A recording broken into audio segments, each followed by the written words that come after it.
Hello, welcome to today's webinar, How to Make Sense of Irrational Competitors. I'm Abby Lundberg, Editor-in-Chief at MIT Sloan Management Review, and I'll be moderating the event. To compete in a dynamic market, executives must be able to see things from their competitors' point of view. But as our speaker today has discovered, business leaders too often view their competitors' actions as irrational. When they fail to take competitors seriously, they're caught off guard and are unable to act or react effectively. In his upcoming book, actually, his book is out now, so you can actually get it now. It's called Inside the Competitor's Mindset. Author John Horn makes the case that by applying some relatively simple techniques, companies can better understand what their competitors are likely to do and thus be prepared when the time comes. He'll share some of that insight with us today. John is professor of practice in economics at Washington University in St. Louis's Olin Business School. For 9 years, he was a senior expert in the strategy practice at McKinsey, where he worked with clients on competitive strategy and wargaming workshops, among other things. His new book, Inside the Competitor's Mindset, How to Predict Their Next Move and Position Yourself for Success, is part of our Management on the Cutting Edge series, published in partnership with MIT Press.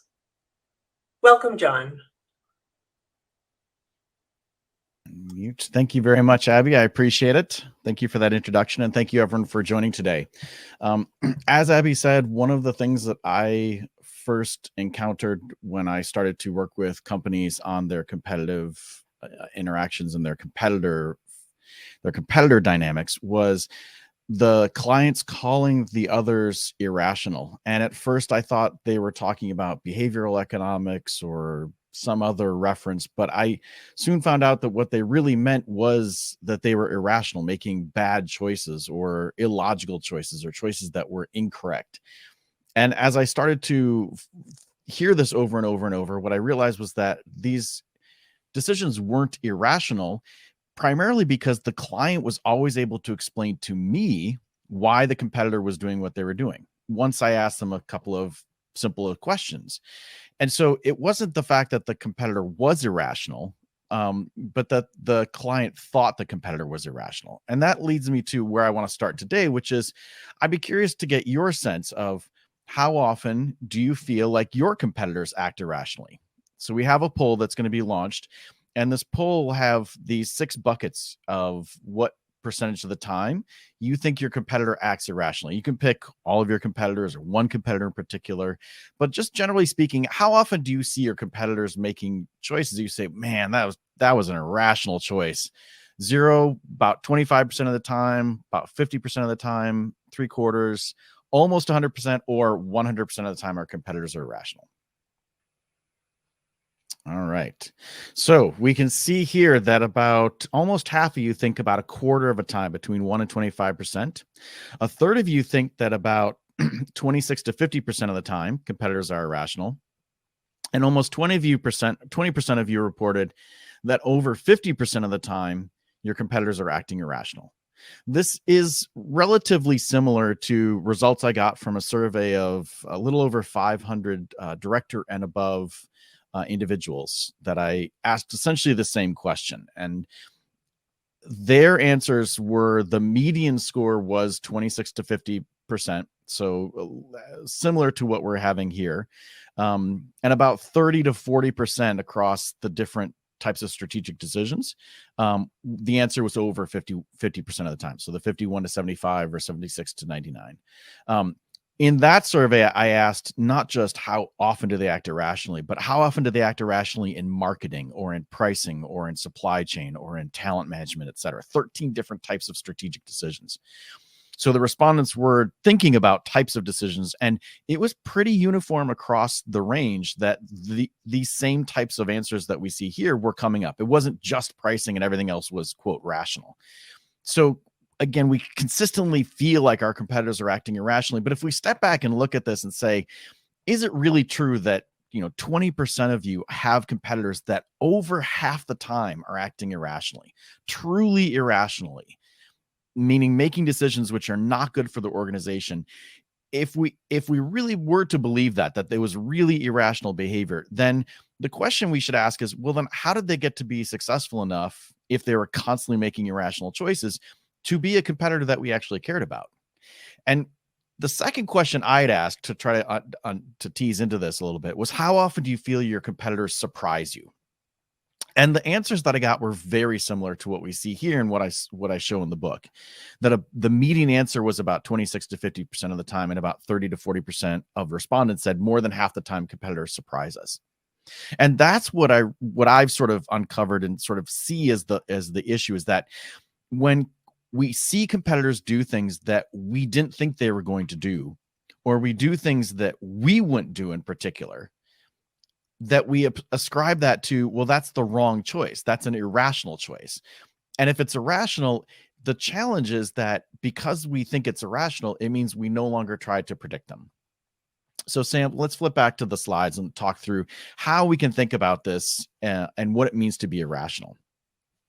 So irrationality is a term that's been used a lot in economics, especially with behavioral economics. But I'm not the biggest fan of the word because it's generally seen as a pejorative or a negative term. You're doing something you shouldn't be doing. You're not behaving as you should. There's a prescribed way in which you should behave.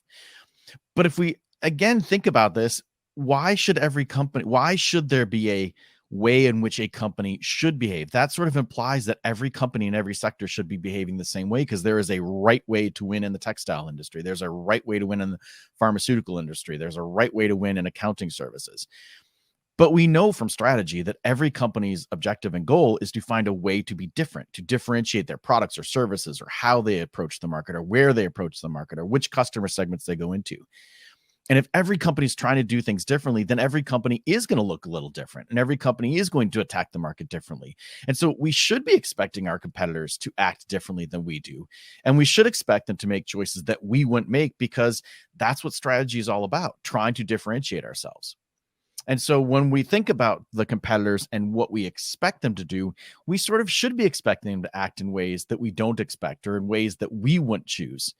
One of the ways in which the last way in which I think irrationality comes up is, and what I've seen from clients I've worked with, is that when the competitor does something that is not good for us, is not good for our company, that's often also ascribed to irrational. Why would they increase capacity when the market's already oversaturated? Why would they lower prices when we're all struggling with profitability? And those seem irrational because they're not good for us. But when you look at it from the competitor's point of view, if increasing their capacity allows them to gain market share, or lowering their prices allows them to gain market share, that's a perfectly rational choice, especially if their objective is to gain market share. And so what irrationality really should be thought of is purposely and consciously making decisions that don't maximize your objective. Again, every company is different. Every company could have different objectives. Some company might be trying to grow market share. Some might be trying to grow profits. Some might be trying to grow profit margin. So because different companies have different objectives, even within the same sector, they're going to make different choices. And as long as the choices they make help them achieve their objective, it's not irrational. So if my objective is to increase market share, lowering prices is not irrational. Increasing capacity so I can serve a bigger portion of the market is not irrational. Just because I steal your market share doesn't make it irrational. In fact, that's actually good for me. So how do we think about this so that it's not just seen as we don't like what they're doing, so it's irrational? Well, what we need to do is exhibit empathy for competitors. And a lot of empathy has been talked about a lot in terms of how you have to be empathetic with customers and with employees. And by being empathetic, it doesn't mean that we have to be sympathetic. Sympathy is feeling sad about someone else's bad outcome. I don't have to sympathize with my competitor because they have the regulators filed a notice against them, or I don't have to feel sorry for them that they've lost market share or are struggling with bankruptcy. But I do have to understand empathetically why they're going through what they're going through, or what they are going through. And so therefore, what that means they are facing and how that affects the choices. It's the proverbial walk a mile in their shoes. And if I can understand how they're thinking and why they're looking at the market the way they do, that's where their decisions start to become really understandable. And those are the types of questions I would ask my clients. Well, what are they trying to do? Are they trying to grow or profitability? Well, grow. Okay, well, then why does adding capacity or lowering prices not make sense? And when you frame it that way of, well, if I were them, what would I do? it suddenly makes a lot more sense why they're doing what they're doing. And that's the key. We want to understand why they're doing what they're doing. We don't have to like it. We don't have to sympathize with it or say, oh, that's a good that they're doing it because it's bad for us. But we do have to understand why they're doing it. And that's where the empathy comes in. Now, a lot of companies say they do competitive intelligence, and there are a lot of companies that have competitive intelligence functions and that actually pay attention to competitors. But this article was about 20 years ago. The researchers, the academics, asked a set of executives to remember a decision they'd made in the past about pricing or a new product like innovation. And so the dark blue lines are the new product and the lighter blue are pricing. And the top chart is the retrospective decision. And so they said, what did you think about when you made that decision? Did you think about your internal capabilities? And about 80% said yes. Did you think about who your customers are and what they wanted? Yeah, most of them did. Did you think about what the market conditions were and who the competitors were and what the competitors had done in the past? And they said, yeah, we're doing that for the most part. But then when they said, did you think about what the competitor was going to do in the future? Almost no one did that. And did you think about what the competitor was going to do in reaction to your new bold strategic move? Virtually no one said yes. So here you are, you're devising this big new strategy to go win in the marketplace, and you're not even thinking about how the competitors are going to react. If it's going to be that big and bold of a move, it should be big enough and significant enough that it's going to affect your competitors, because if it doesn't affect your competitors, it's not going to do much for you. So if it's going to affect the competitor and you're not thinking about it, you're missing a huge step.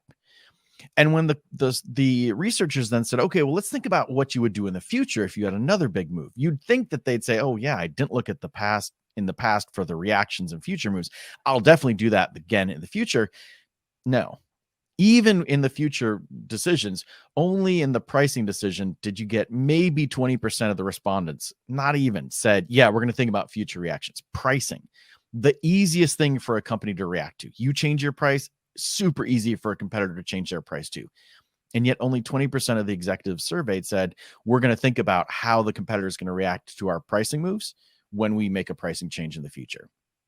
Now, that doesn't mean these executives were irrational, but that's where the irrationality comes in, is we're going to assume they're not going to react, or we're going to assume that they are so irrational that we can't understand them, and therefore why even bother trying to predict them? And neither case is good, because if the competitor is going to react and you haven't prepared for it, if you haven't thought about how they might react, and so how you might get ready to react to them or react to their response, then you're going to be caught unawares, and you're going to be caught in a situation where you don't know how to respond. So that begs the question of, what do you do? How do you understand what a competitor's thinking and how they're thinking and what they're going to do? Well, the first framework that I talk about in the book, sorry, I skipped to this one, is called Getting Into Your Competitor's Head. And this is based on an article that I wrote with two colleagues at McKinsey, calling Getting Inside Your Competitor's Head. The 4 steps to this process are, what does the competitor say and do, number one? So this is sort of basic competitive intelligence that most companies do. They pay attention, we download annual reports, we listen to their earnings call, we reverse engineer their products, we sort of see what's happening with their price changes. Just what are they doing? Collect sort of data on that. But where you start to get more insightful is the second step is, what tools do they have to use to make strategic choices? So what assets do they have? What capacity do they have? What new facilities, what supply chain, what distribution setups do they have? What country structures do they have? What government relations do they have? What are the assets and resources and capabilities that they have to bring to bear to execute on the strategies they may be taking? So if I think that a competitor might respond really heavily in Europe, but I realize that they have no government relations and they have no supply chain set up there or distribution chain, and they don't have a presence there to produce, then I should wonder whether they actually are going to react in Europe, because they don't have the structure to actually go do that. But let's assume that they do have that structure. The third question is, who's deciding? Who's making this choice? What's their background? Especially when executives get to be more senior in an organization, they start to behave in a patterned way. And what I mean by that is, if you grow up as a marketer and you become a senior executive, even a CEO, you're not going to start to optimize supply chains. You're going to be a marketer, and you're going to make marketing types of decisions. If you come from a retail space and go into business to business, a B2B space, you're going to bring those retail experiences of how you negotiated with consumer packaged goods companies when you're in the B2B space. And I had a client who faced that they were a B2B company, had sort of the standard way in which their customers purchase from them. But one of their customers hired someone who worked at a big box retailer. And their experience was, how do I negotiate with all of the consumer packaged goods companies to drive volume? They sensed that was going to affect how this new executive at the customer would behave. And lo and behold, when we went through the exercise, that is how they were going to behave. So thinking about that person who's making the choice, what's their background? How long have they been in the industry? What type of industries have they worked in? What's their functional background, etc.? That's going to affect how they view the world, and therefore how they're going to frame a decision. And then the fourth step you take is you make a prediction. Not a long term, what's going to happen in 10 years, but a shorter term, what's going to happen in the next 3 to 6 months, maybe a year out. And as importantly as making the prediction of what the competitor is going to do, you then have to track it in the future. Did we get it right or wrong? And if we got it right, that says you're on the right track of understanding the competitor. So keep doing it. But if you miss it, if you get it wrong, then you can go back and say, did I miss something that they said? Or did I miss a key asset or resource that they had that they leveraged? Or was there a new person that made the decision that I wasn't tracking? Or did I miss something about their background? And once you learn where the mistake, quote, mistake was made, then you can update how you collect information on the competitor in the future to make a better prediction. And so your predictions will get better and better over time as you sort of follow this process, the circle process that we see here in the diagram. And what this means is that you're not just doing competitive intelligence. So we'll go back to the previous slide. It's about competitive insight. And I was talking with a head of competitive insight at a company, and he used this word, and I really like it because it's not just collecting information, which is competitive intelligence. It's the data and the facts and the figures. It's about turning that into something which is actionable for you. So it's not just a set of information about the competitors. It's about the synthesis of that information to help you make a decision. It is that ongoing process we talked about on the slide that I previously showed you about iterating over and over and over to get better and better and better, not a one-time, let's learn about our competitor and see what they're doing now. It's constantly updating and getting more information. And it is a source of competitive advantage, particularly because, as we've seen, most companies don't do this. And so if you do this, it's like playing chess. If I can think 2 moves ahead of you in chess and you're not thinking even 1 move ahead, I'm probably going to beat you every single time, even though I'm not a grandmaster. But if I'm just playing each move as it comes and you're playing each move as it comes, we're going to be more evenly matched. And if you're thinking 3 moves ahead of me, then I'm done. So as long as you're thinking 1 move ahead of me or 2 moves ahead of me, if your competitors aren't thinking about reactions and future actions, then all you have to do is think a little bit in the future, and now you've got a huge competitive advantage. It is not, though, on the right, what you see here. It's not about perfectly predicting the competitor. You will never be 100% accurate. But it's about being right more often than not. And as long as you're right more often than not, or as you get more and more correct, or you predict them accurately more often, then you're going to be better off. So if you start at 10% accuracy and go up to 25% accuracy, that's a huge improvement and going to have a huge competitive advantage for you. So one of the things I did for the book is I interviewed other professionals who face the same challenge. The challenge is, when you're talking about competitors and thinking about what they're going to do, you cannot ask them directly. Anti-competitive laws in most countries restrict you from calling a competitor and saying, are you going to raise prices or lower prices next quarter? What kind of products are you innovating right now? And when are you going to introduce them? And which customer segments are you going to be targeting in the next year? That's clearly anti-competitive. And so you cannot directly contact your competitor. But the professionals who I sort of represented here with these photos face the same thing. So we have paleontologists on the left, homicide detectives, NICU nurses on the top of the right, and then archaeologists on the bottom right. All of these professionals, you can dig up the bones of the dinosaur, but you can't actually watch them and observe them of how they hunt and feed and raise their young. You have to intuit it from what's left behind. A homicide detective can't ask the body who killed you. And a NICU nurse can interact with the baby, but there, when you go to the doctor and the doctor says, "What are you feeling on a pain scale of 1 to 10?" You can answer. A baby can't say, "Oh, I feel like a 3.5 today." So a NICU nurse has to intuit what the baby's feeling based on the facts that they're given. And archaeologists, similarly, you can't actually ask the ancient civilization, why did you do what you did? So I interviewed 26 different professionals across these 4 fields and asked them not what is the right way to get the answer or what's the right analytical technique to find what the solution is, but I asked them, what's your mindset? How do you approach this really challenging problem where you can't actually directly interact and ask questions of the subject you're investigating? And what came out of it were 10 different insights, which I'm not going to talk through all 10 today. They're in the book. But a few that sort of stood out were, number one, to really get good insight into the subject is important to have a diverse team. Across the board, the interviewee said that.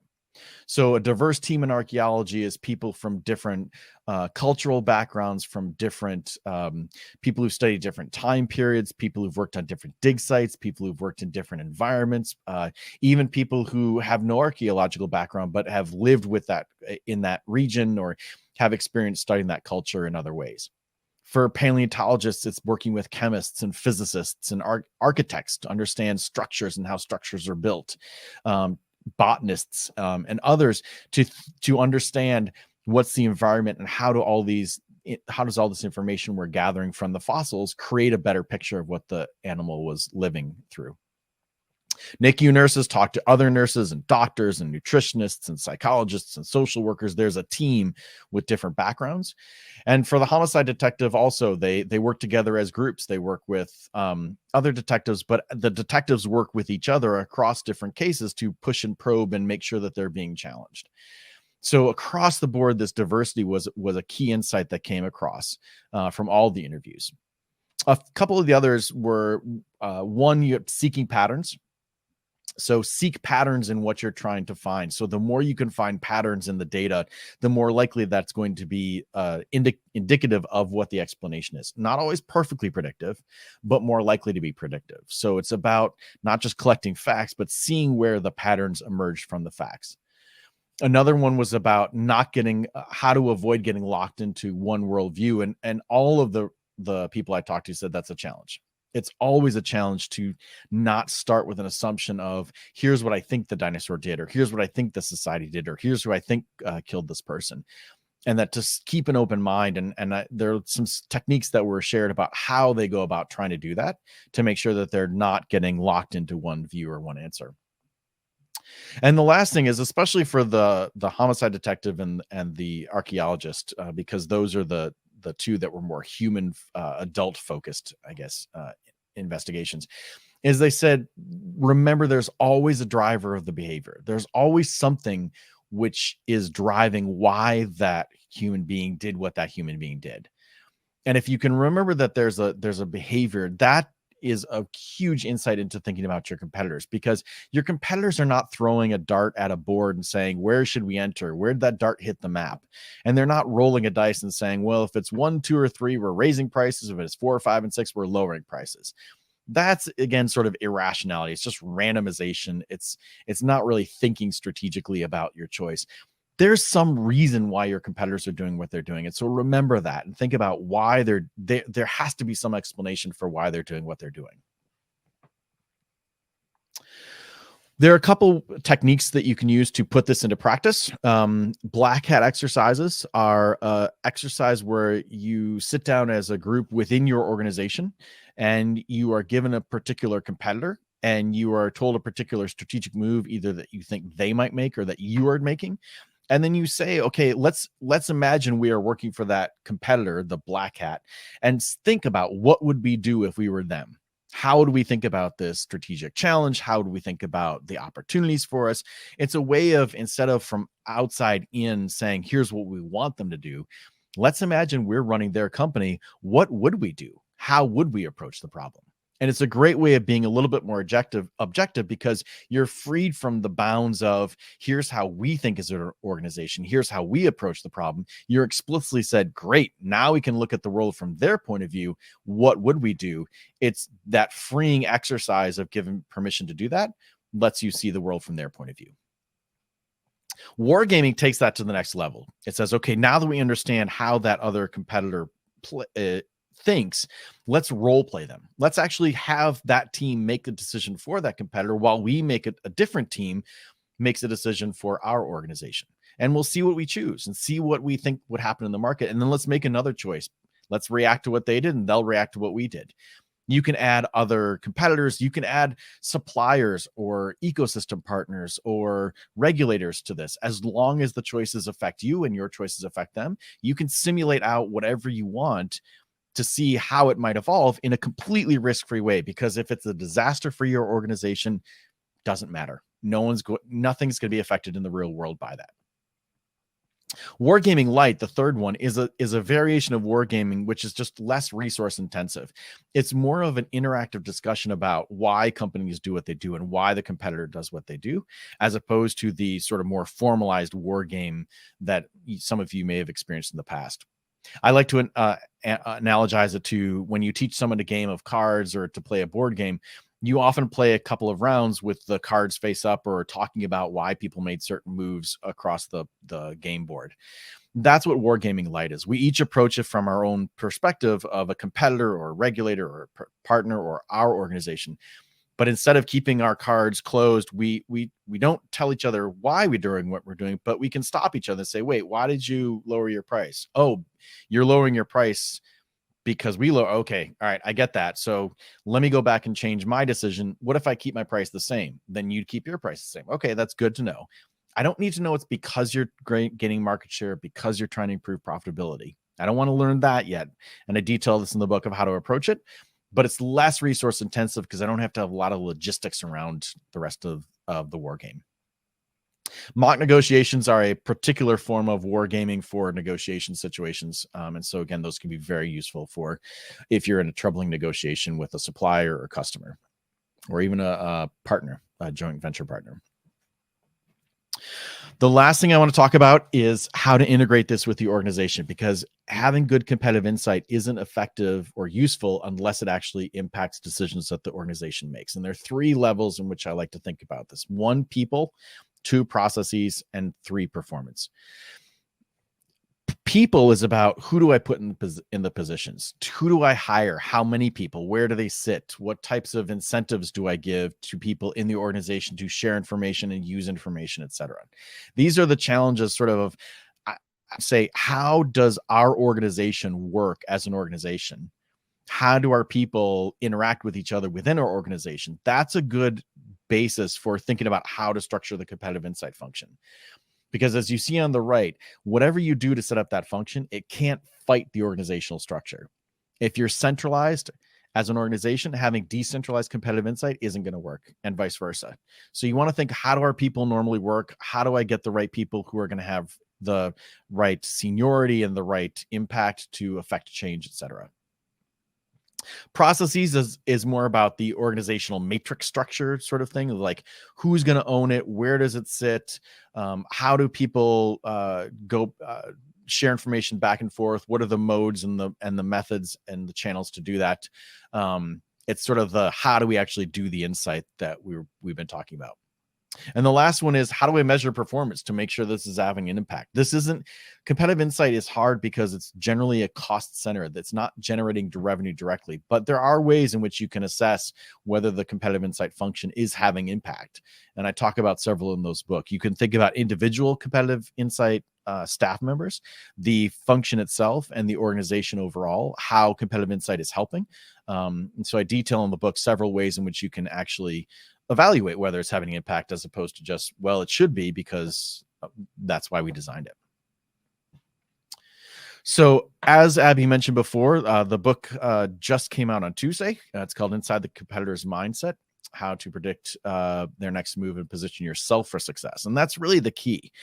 the reason why we're doing this is because if I understand even a little bit better why my competitors doing what they're doing, and if that helps me understand even a little bit better what they might do in the future, then that helps me understand if what I'm planning to do is going to run into a brick wall or is going to have smooth sailing ahead of me. So by understanding what they're likely to do and why they do what they do, not just what they've done, but what they might do in the future and why they might do that in the future, then I can better help my organization make better choices because I know where I'm going to have better room to maneuver. So again, competitors are not irrational. You just need to empathize with them. You don't have to sympathize with them. You don't have to like their choices or feel sorry for them if they're going through bad stretches. But you have to understand why they're facing the world that they face and why they make the decisions that they do. Getting into their heads through that consistent 4-part process. What do they say and do? What resources and assets and capabilities do they have to bring to bear? Who is making the decision? What's that individual? What's their background and what the patterns of they exhibited in the past that could be useful? And then make a prediction, evaluate it, and then update your process so that what you're listening to, what resources you're focusing on, and who you're paying attention to are more likely to predict what the competitor will do. Assess how they'll respond to you and how they'll move initially. These are more specific tactical ways you can apply those lessons to, we're going to make a big pricing move. How might they respond? Or they haven't done anything in quite a while. We think they might be doing something sort of out of the blue. What might that be? And there are ways to think through whether they're both ripe for doing something that's sort of strategically new and what direction that might lead. The lessons from other professionals is in the book. It's a chapter about how paleontologists, archaeologists, NICU nurses, and homicide detectives approach the similar problem of we can't talk to the subject under investigation. And then black hat and wargaming and mock negotiations, other types of tools and techniques to use. And then finally, how to integrate it within the organization, some additional ideas for how to make sure this is a lasting way in which the organization goes about thinking about competitors. So with that, I'll ask Abby to come join us again, see if there are any questions from the audience. We have a lot of questions from the audience. Before we get to them, though, I'm really curious to get your perspective on, so much of what we do today is working through partnerships and through platforms and ecosystems. So why is it still so important to understand this competitive landscape when how do you think about it in the context of those things? Sure. It's actually a comment I got from an earlier reviewer of the book who said that, competitive doesn't matter anymore. It's not about competitive and competitive advantage. It's about ecosystems of partners. The two things I would say are, number one, just because you can talk to your ecosystem partners, your suppliers or distributors or complementers or whoever, doesn't mean they're always going to tell you exactly what they're planning to do or exactly why they're doing what they're doing. So anytime you've walked away from a meeting with a supplier, a distributor, or a partner and said, I'm not sure we got the full answer there, these techniques in the book are completely applicable to understanding how that partner might be thinking of things. What stresses are they under? What things do they care about? Are they trying to maximize profits or grow market share or enter new markets, et cetera? And if I look at the world that way, that explains why they're hesitant to sign that new contract with us. So even though you can talk to your partners, it doesn't mean they're always going to be fully honest. And the thing I would say, again, to just say, if you're doubting that, are you always fully honest with your partners? And if you're not, and you say, no, we hold back data sometimes, and we hold back information and what we're thinking, well, then why would you expect them not to do the same thing? So the first thing is that, yes, this same techniques apply to regulators or nonprofits or even in the nonprofit world. I was talking to someone who does fundraising at the university and said, this is really helpful for me to understand why the funders that I'm trying to talk with how they're behaving and thinking. The second thing I would say is that even if you're in an ecosystem and you're working with partners to develop products and services which you are jointly selling, you are still competing with those others to capture the value that you jointly create. And so even if it's about creating more value collectively, again, ask yourself, are we saying we're going to create more value, but then we're just going to let all of our partners take all that value? No, you want to capture some of that yourself, and they want to capture it for themselves. That's just normal, how we interact in business. So there is a competitive element even within an ecosystem of partners. And because your partners don't always tell you everything that they are thinking and doing, you can still apply these techniques to understand why they're doing what they're doing. Great. So we had a few questions asking for more examples of competitors seemingly acting irrationally and what people did about that. But and then there was specifically a few questions about current moves that companies are making and wanting your take on whether they were irrational or not. And one of them was about Tesla reducing prices, and the other one was about Discovery discontinuing the HBO brand. And so when you think about how would their competitors approach thinking about these two things? And in the Discovery HBO example, does it matter what customers think? If customers thinking that's an irrational move. Yeah, great question. To the extent that customers think it's irrational for the company to do what they do does matter to the extent that you think it's going to affect whether customers want to continue to buy from you. If I was, say, Disney or Hulu owned by Disney, or if I was Netflix and I was thinking, why would Discovery be slashing investment in HBO? Why would they be stopping the CNN streaming service? And why would they be canceling all these movies? What I'd start with is this 4-part process. And I'd say, okay, well, what have they been saying about where they're planning to grow and what types of areas they're planning to grow in? They may say, if they've been talking about sort of reality TV growth and growth in stuff which is going to cost less to produce, well, that would make sense why they're sort of dropping some of the big budget movie investments. If I look at the assets and resources and capabilities, if you think about what types of investments had been made by Warner Brothers in the studios and where Discovery had been making investments and what kind of contracts they have with what types of production studios there. My understanding, I'm not an expert in the industry, but Discovery does a lot of more third-party production, whereas if you're Netflix and you're producing the series yourself, if you're Disney and you have your own studio, that's a different set of assets and resources. It's like YouTube. They don't have a production studio. They have independent people who are producing content which gets uploaded. So again, they're approaching the streaming in a completely different set of assets and resources. And then look at who's the leaders. Like there's been a lot of turnover in leadership and Discovery and HBO even before the merger. And in the last 18 months, just from what I've been reading, there's a lot of turmoil. Look at those people in the past. Have they been people who have focused on growth, on cost cutting, on simplifying organizations, on creating more complexity, about trying new things, whatever? That will give you insight into why they're doing what they're doing, because that's how they approach the world. And so I would start with the 4-part process and go through what have they been saying about how they're going to win in the streaming wars, so to speak. What are the assets and resources and capabilities that Discovery has to bring to bear? And does Discovery have more assets, or does Warner Brothers have more assets? And if it's Discovery that has more assets, it makes sense to downplay and to reduce and minimize HBO. And thirdly, I'd look at who's in charge. And if you look at who's in charge, again, there were some, from the outside in, it looks like there were some power plays of who had control and who didn't have control. So I would look at it that way.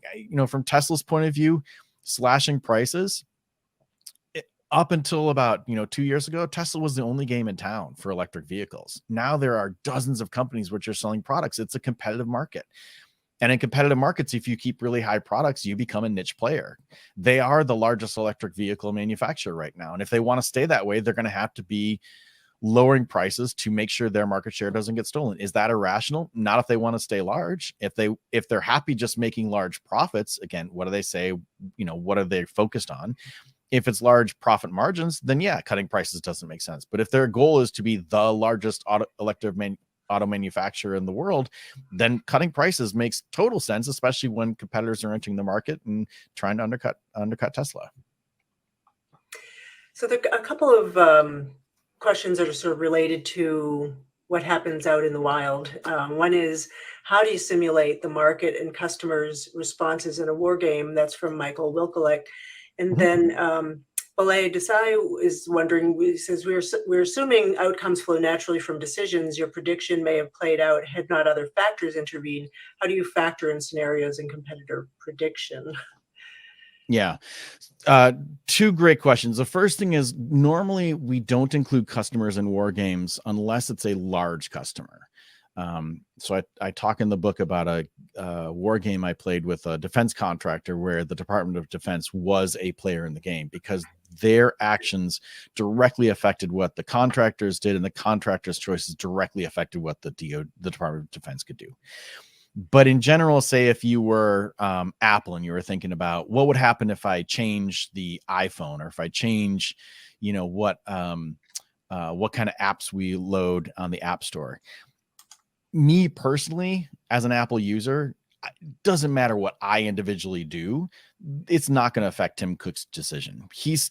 It's irrelevant. So I don't want to include customers as a response. What I do include is sort of, if I'm doing a war game where I have a model which decides market share, then in the background of that model, I've built in some customer dynamics, which are, they are going to choose whoever has the lowest price will win a 1% shift in market share, or whoever has a greater range of products will get 3% additional market share points based on what happens in the game. So we define in the model how collectively customers are going to respond. And that's based on customer insight that the organization already has from the marketing department. So we don't individually build in customers unless they're big enough to react and be influenced by our decision, and vice versa. As far as the choice of uncertainties and shocks, it's true that we can never perfectly predict what those are going to be, right? If someone was doing a war game in 2018, they never would have incorporated COVID because we couldn't have seen that coming. However, what war games are helpful for is I can rerun a war game over and over to say, okay, well, what if the economy does crash in the next 18 months and there's a worldwide recession? What if the economy doesn't crash and there's no recession? What if there is a sudden shift in government regulation which says that greenhouse gases have to be cut in by 2/3 by 2030? What is that going to look like? So if there are uncertainties that you are facing in the market, you can set those up as scenarios and run through the war game to see how would we react, how would our competitors react, how would those reactions affect each other. And then you can see across different scenarios, what are the different ways we have to act, which were the winning strategies. If there's the same thing across all those scenarios, no regrets move. If there are different things that win in the different in the different scenarios, then that at least helps you understand to say, okay, we think that scenario 2 is evolving. What worked in scenario 2 in the war game? Now we need to start focusing on trying to make sure we're ready to execute those strategies, as opposed to saying, oh my gosh, there's a recession. What do we start doing now? The war game at least helps you prep and think through what might happen and how you might respond. And again, it's not about being 100% perfect. No one's ever going to be 100% perfect in predicting the future. But if you're 10% more accurate or 15% more accurate, that is a huge advantage, especially if your competitors are staying back at 0%. Great. We have a couple of questions that are sort of more internally focused around how the company is engaging in these activities and going through the process. So the first one is from Yasser Asghari, who wants to know how to cope with this particular issue. So despite having a diverse team, that decisions are often made by one or two executives with a lot of power, but maybe with more limited background.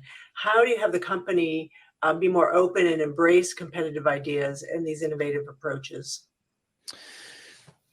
So within your organization, it's a challenge because, again, competitive insight functions, or competitive intelligence functions, if you want to call them that. I like competitive insight, again, because it's about being more, having more impact with it. So competitive insight functions are cost centers. They're going to be one of the first things on the cutting block unless there's senior leadership support. The question is, how do you get senior leadership support for investing and making sure this is used? One way is just if the senior leaders believe in this, right? If there is a senior leader who believes in this as a background, if they've got a strategy background, this is something which you can convince them is helpful. One of the company I talked to actually used the word competitive insight. Their CEO is a strong believer. And anytime anyone came with a proposal to say, here's what we should do, the first question the CEO asked was, did you talk to the competitive insight function? If the answer was no, the CEO stopped the meeting, the person had to leave. So it became the norm. Now, if you don't have a CEO just naturally believes, how do you convince senior leaders of this? One suggestion is that I have is to ask around in the organization for some examples of stories where the company, your company, ran into problems because of a competitive response. So, for example, remember that time when we tried to enter Latin America and it was a disaster because that local company slashed prices and we couldn't get any traction and we blew, $200 million of investment.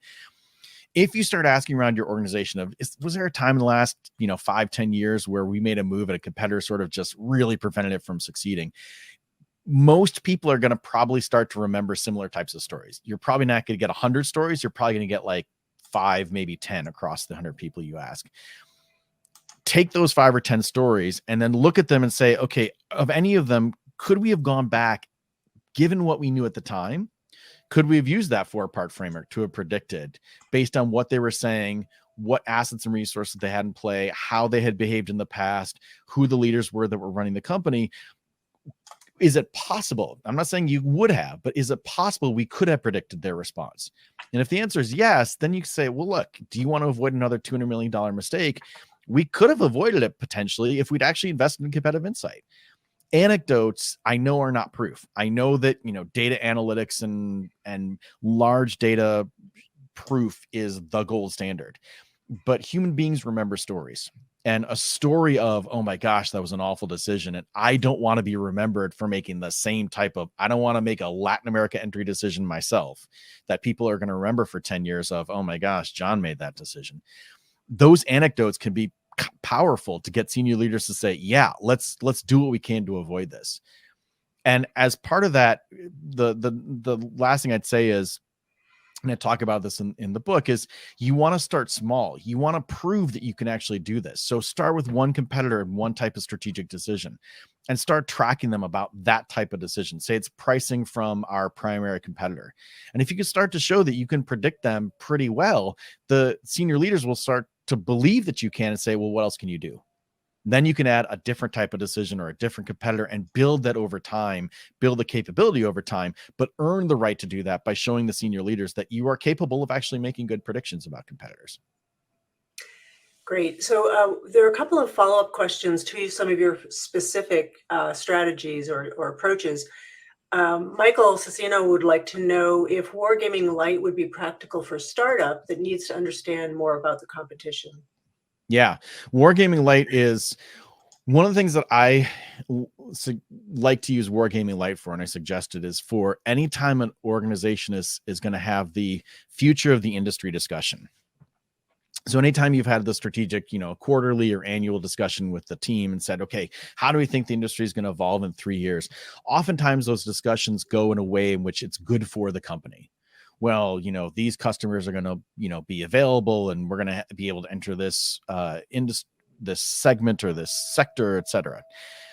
But what that often lacks is it's helpful because you're trying to frame how you as an organization can push the industry or can try to affect change in the industry to make it move in a way that's good for you.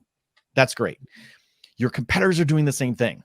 They're trying to move the industry in directions that are helpful for them. And so if you have those set down sessions where everyone has to come to that, what's going to happen in the future of the industry meeting, but I'm talking about it from our point of view, and Abby's talking about it from competitor A's point of view, and Sam's talking about it from competitor B, and someone else is talking about it from the distributor's point of view. Then when I say, well, the customer growth is going to be 5% and it's going to be in the United States because that's great. And Abby says, well, actually, we're sort of planning on 6% growth in Europe. Oh, really? It's like, yeah, that's where we're investing. And Sam says, well, actually, we're going to be investing in both the United States and Europe to capture both the growth. Oh, okay.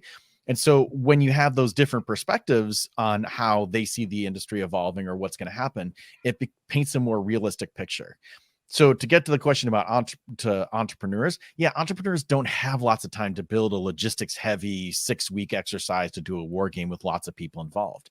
But you can ask your team to say, okay, incumbent number one, you role play incumbent number one, and you role play incumbent number two, and you role play the largest customer we're trying to target, and I'm going to role play us. And let's just talk about what's going to happen in the next 6 to 18 months, because that's going to just determine whether we survive or not. And if the two incumbent players, the two people on the staff who are role-playing incumbents say, we thrash you everything that you do, you should stop and reevaluate how you go after the market. Because if you're going to be destroyed in the war game, that doesn't mean you necessarily will be in real life. But if you can find a better way in the war game to try to approach the market, I would suggest that's a better way of and a less risky way of actually doing it. Cool. I want to get in as many questions as we can. There's so many good questions here. So I'm going to ask for a short example. Sure. Mohammed Shalabi would love to have a short example of the mock negotiations. Can you just sort of describe what that would look like? Yeah, the simplest terms of mock negotiation is, say you're negotiating with a distributor or a customer and you're having a challenge. I ran into this with several clients. All we did is we took the organization, the team that was negotiating, and took half of them to role play the customer and half of them role played the client. And we said, okay, here's the context. Here's where the negotiation is right now. Here's what you're negotiating over. Make a proposal, see how they respond. And based on what they respond, talk back and see what works and what doesn't work. And oftentimes it was because in the actual discussions, what the customer was saying wasn't really resonating, or they didn't know how to respond to it. The reason why mock negotiations are so helpful is because it's practice. And if you've practiced what you're going to say when someone says something back to you, you feel more comfortable, you feel less anxious, you feel less nervous. And a lot of negotiation research has shown that if you feel less anxious and less nervous, that you're going to be better as negotiating. And so just have someone role play the customer. Even if it's one person on your team, say, hey, look, I'm going with that, talk to that customer next week. Them. Just here's what my pitch is going to be. What would you say in response? Oh, okay. What if I said this in response? Oh, what if I said that in response? Oh, that would work. Okay, cool. Well, now I have some good ideas to approach the meeting. That's essentially what a mock negotiation is. Great. So in an environment where there's a lot of disruption and things are changing rapidly, Valai Desai would like to know how you define competitors. And he specifically has asked, there's known competitors that we actively monitor and analyze, but how do you identify competitors who are looking to disrupt you? And what about companies operating in stealth mode? Seems like a tall order. Yeah. So let me take the second part first. So companies operating in stealth mode that aren't even revealing that they want to be in the industry. Usually there are clues. So the classic example I use here is, Apple. There was a lot of chatter about, is Apple going to make a car? Is Apple going to make an iCar?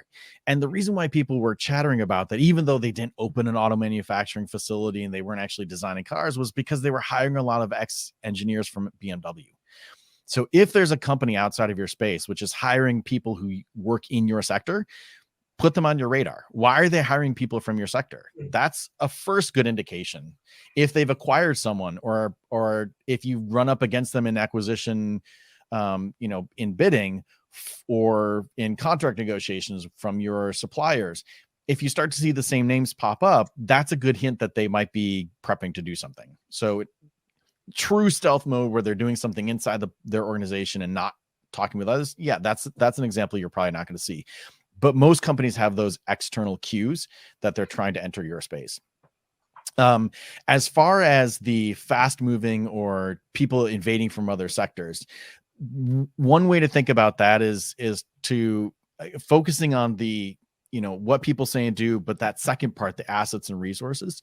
If you think about the assets and resources that you use to bring to the bear, if you then look at the assets and resources that your competitors bring to bear to the market, and you've done that part of that exercise, if you see commonality of, well, everyone has to have these types of assets, or everyone has to have these capabilities, in particular the capability segment. If you then say, okay, well, what other organizations have these types of capabilities? What other companies are good at customer relations, or forming partnerships, or creating platforms, or whatever it is? Then you can say, let me look at those other types of sectors and sort of start monitoring who might be sniffing around our industry for that. So again, there are ways of rarely does a company just out of the blue wake up and say, you know what, we're going to start making pharmaceuticals. And oh my gosh, they're in the pharmaceutical. I mean, there are steps you have to take to start to do things. And if you're paying attention to what steps are necessary to start invading your space, you can start to see who might be making those moves. So, John, we just have a few minutes left.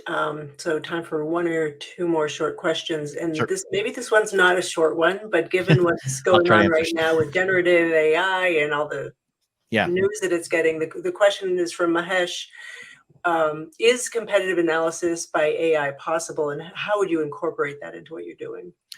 Great question. So simple answer is no, but more nuanced answer is yes, human supported. AI is fantastic at collecting and organizing seeking patterns, historical patterns. So to the extent that someone behaves according to patterns, like I talked about in the other experts, AI is great at that. What are the patterns that we see in certain competitors?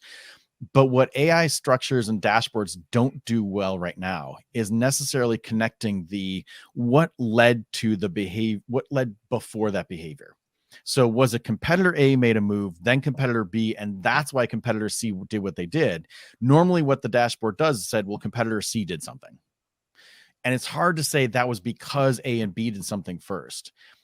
So I don't think that AI or machine learning or the dashboards have gotten to the point where they're good enough at making all those chains. But if you build them and say, hey, we're seeing this pattern in company C, then you as the human can say, okay, well, what happened before then? I can go back in time and maybe I can talk to people who are at the organization, or maybe I was at the organization. I can say, oh yeah, I know in the previous 6 months, it was always A and B did something for all those examples. Now I've made that connection. The second reason why I don't trust AI yet is because AI is based on patterns and continuing the same pattern to the future. And so as long as that pattern continues, great.